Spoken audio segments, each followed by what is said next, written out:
आलू कटेगी। उसके बाद हम कढ़ाई में तेल डालेंगे और इसमें गोभी भूनेंगे।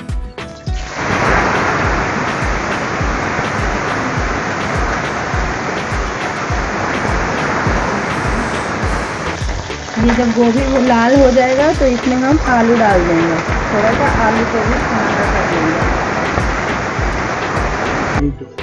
अब हम इसके लिए मसाला तैयार कर रहे हैं। थोड़ा सा जीरा डालेंगे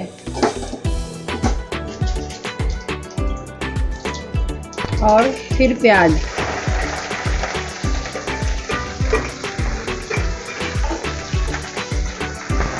प्याज को हम लाल कर लेंगे।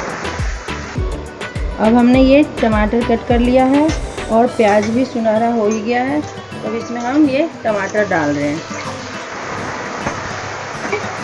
टमाटर को थोड़ा सा पकने दें। अब हम इसमें मटर डाल देंगे।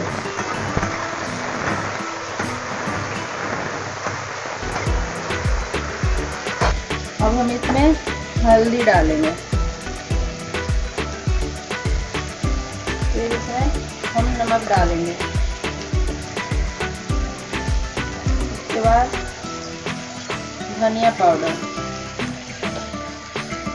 उसके बाद मिर्च पाउडर और थोड़ा सा गरम मसाला। और इस मसाले का हम ग्रेवी बनाएंगे अच्छे तरीके से। अब हम इसमें थोड़ा सा पानी डालेंगे जिससे मसाला पक जाए।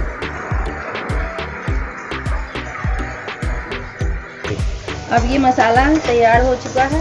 अब इसमें हम सब्जियां डालेंगे और उसको थोड़ा मिलाएंगे।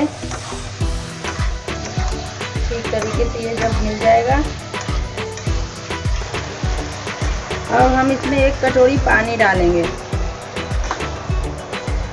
जितने में ये सब्जी सारी पक जाए।